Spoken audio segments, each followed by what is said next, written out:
यह कहानी है उस इंसान की जिसने जुल्म के सामने झुकने से इनकार कर दिया। यह किस्सा है उस घराने का जिसने प्यास, तकलीफ और मौत को गले लगाकर भी हक का दामन नहीं छोड़ा। यह वाकया है करबला का, जहां बेहतर जानों ने बता दिया कि इस्लाम सिर्फ नमाजों का नाम नहीं, कुर्बानी का नाम भी है। आइए सुनते हैं करबला के मैदान से लिखी गई एक ऐसी दास्तान जो आज भी इंसाफ और बहादुरी की मिसाल है। जब 7 हिजरी में हज़रत सैयदना अमीर मुआविया रज़ियल्लाहु अन्हु का इंतकाल हुआ और यजीद उनकी जगह तख्त पर बैठा, तब उसके लिए सबसे अहम मसला हज़रत सैयदना इमाम हुसैन, हज़रत सैयदना अब्दुल्लाह बिन ज़ुबैर और हज़रत सैयदना अब्दुल्लाह बिन उमर से बैत लेने था, क्योंकि इन हज़रातों ने यजीद को अमीर मुआविया की जगह पर तस्लीम नहीं किया था। इसके अलावा इन हज़रातों से यजीद को यह भी खतरा था कि कहीं इनमें से कोई खलीफा होने का दावा न कर दे और कहीं ऐसा न हो कि सभी लोग मेरे खिलाफ खड़े हो, जबकि इमाम हुसैन रजी अल्लाह ताला अन्हु के दावा खिलाफत की सूरत में इराक में भी बगावत का सख्त अंदेशा था। उन वजहों की बिना पर यजीद के पेश नज़र सबसे बड़ा मसला अपनी हुकूमत की बता और उसे तेज देना था, लिहाजा उसने इन हजरात से बैत लेना ज़रूरी समझा। चुनांचे उसने मदीना मुनव्वरा के गवर्नर वलीद बिन उक़बा को हज़रत सैयदना अमीर मुआविया की वफ़ात की खबर दी और साथ ही उन हजरात से बैत लेने के लिए सख्त ताकीदी हुक्म भेजा। वलीद ने हज़रत सैयदना इमाम हुसैन रज़ियल्लाहु ताला अन्हु को हज़रत सैयदना अमीर मुआविया की वफ़ात की खबर दी और यजीद की बैत के लिए कहा। आप रजी अल्लाह ताला अन्हु ने ताज़ीद के बाद फरमाया कि मेरे जैसा आदमी इस तरह छुपकर बैत नहीं कर सकता और ना ही मेरे लिए इस तरह छुपकर बैत करना अच्छा है। अगर आप बाहर निकलकर आम लोगों को और उनके साथ हमें भी दावत दे तो यह सबसे अच्छा होगा। इमाम हुसैन रज़ियल्लाहु ताला अन्हु ने यजीद की बैत लेने से मना कर दिया। यजीद की बैत करना हज़रत सैयदना इमाम हुसैन रजी अल्लाह ताला अन्हु को हर तरफ से नापसंद थी, क्योंकि वह ना अहल था और उसका तक़रीब भी खलीफा ए राशिदीन के इस्लामी तरीका इंतखाब के बिल्कुल खिलाफ हुआ था। इसलिए आप उसके खिलाफ थे और दूसरी तरफ हालात इजाज़त नहीं दे रहे थे कि आप अली उल आलान उसके खिलाफ आवाज़ बुलंद करें।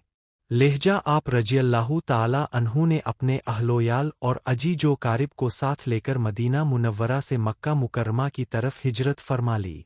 आप रजी अल्लाहु ताला अन्हु के मक्का मुकर्रमा पहुँचने की खबर सुनकर लोग आपकी खिदमत में हाजिर होकर जियारत का शर्फ हासिल करने लगे।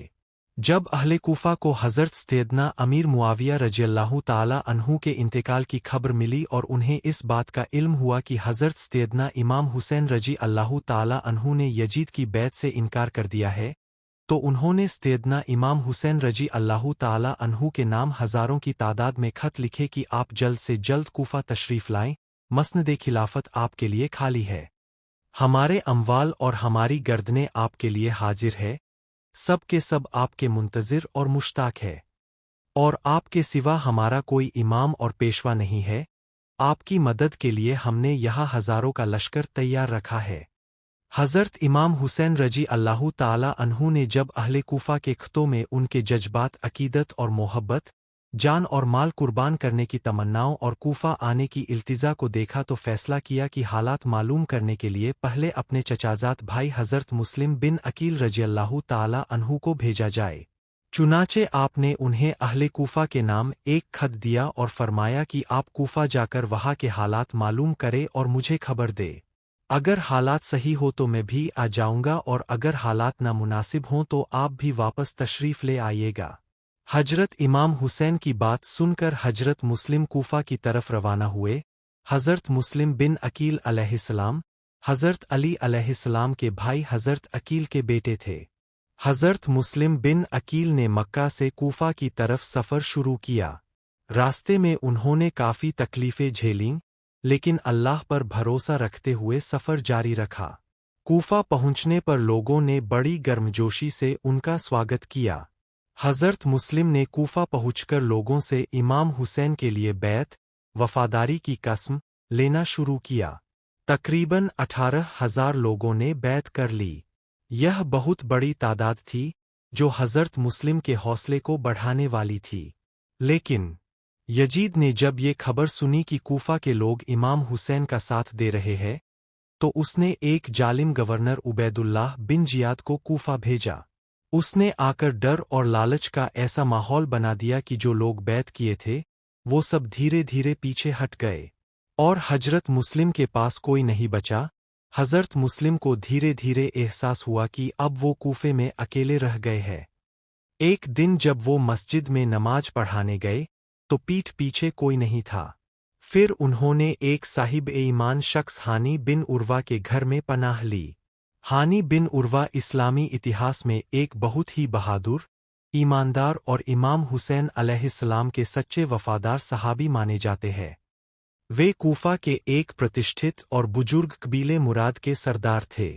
जब हजरत मुस्लिम बिन अकील कूफा आए तो हानी बिन उर्वा ने उन्हें अपने घर में पनाह दी, क्योंकि कूफा के हालात बिगड़ रहे थे और मुस्लिम को छुपकर लोगों से मुलाकात करनी पड़ती थी।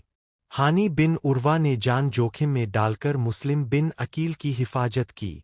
जब उबैदुल्लाह बिन जियाद को ये पता चला कि हजरत मुस्लिम हानी के घर में है, तो उसने चालाकी से हानी को दरबार में बुलाया। वहां उन्हें जबरदस्ती हजरत मुस्लिम को सौंपने का कहा गया। जब हानी ने इनकार किया तो उबैदुल्लाह ने उन्हें बुरी तरह पीटा। उनकी हड्डियां तक तोड़ दी गईं। इसके बाद उन्हें कैद कर लिया गया। कुछ दिन बाद हजरत मुस्लिम बिन अकील की गिरफ्तारी के बाद हानी बिन उर्वा को भी शहीद कर दिया गया। उनका सिर काटकर बाजार में लटकाया गया ताकि लोगों में डर फैलाया जा सके। जब सिपाही हजरत मुस्लिम को गिरफ्तार करने आए तो उन्होंने अकेले कई सिपाहियों को पछाड़ दिया, यहाँ तक कि दुश्मनों को चालें चलनी पड़ी। उन्हें धोखे से पकड़ने की कोशिश की गई, लेकिन आखिरकार जब हजरत मुस्लिम थक गए, जख्मी हो गए और उन्हें पानी भी नहीं दिया गया, तब उन्हें पकड़कर जियाद के सामने पेश किया गया। उबैदुल्लाह ने न तो रहम किया न सुनवाई। उसने हुक्म दिया कि मुस्लिम बिन अकील को दरबारे हुकूमत की छत पर ले जाकर कत्ल कर दो। हजरत मुस्लिम ने अल्लाह से दुआ की, इमाम हुसैन को खत लिखवाया कि कूफा के लोग धोखा दे चुके हैं, आप यहाँ मत आइए, लेकिन वह खत रास्ते में ही दबा दिया गया और इमाम हुसैन को न मिल सका। फिर हजरत मुस्लिम के मुबारक जिस्म को नीचे फेंक दिया गया। जब वो जिंदा थे तो उनकी गर्दन काट दी गई। यह पहली शहादत थी। दिन था 9 जिलहिज्जा 60 हिजरी, वही दिन जब मक्का में हज के लिए लोग जमा होते हैं। मुस्लिम बिन अकील ने साबित कर दिया कि हक की राह में अकेला भी हो तो डटे रहना चाहिए, और कूफा के लोगों की बेवफाई हमें सिखाती है कि सिर्फ जुबानी साथ नहीं बल्कि अमली साथ जरूरी है। हजरत इमाम हुसैन अपने परिवार वालों के मक्का हज करने के लिए आए थे, लेकिन उन्हें इस बात का पता चला कि यजीद की फौज के लोग यहाँ भी मौजूद है जो उन्हें कत्ल करने के लिए आए हैं। तो इमाम हुसैन ने हज को उम्राह में तब्दील किया, क्योंकि वह नहीं चाहते थे कि अल्लाह के घर में किसी का खून हो। इसी दौरान हजरत इमाम हुसैन ने कुफा की तरफ रुख किया।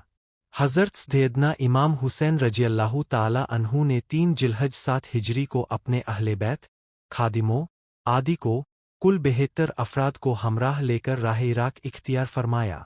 रास्ते में हजरत सैयदना इमाम हुसैन रज़ियल्लाहु ताला अन्हु को कूफियों की बदउहद्दी और हजरत सैयदना मुस्लिम बिन अकील रज़ियल्लाहु ताला अन्हु की शहादत की खबर मिल गई थी।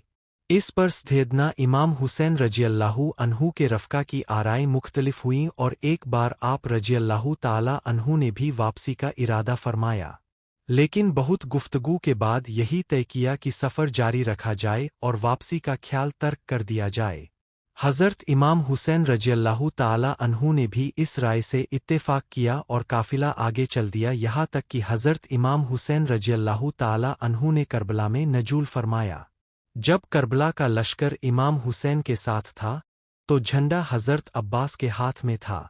इसी वजह से उन्हें अब्बास अलमदार कहा गया।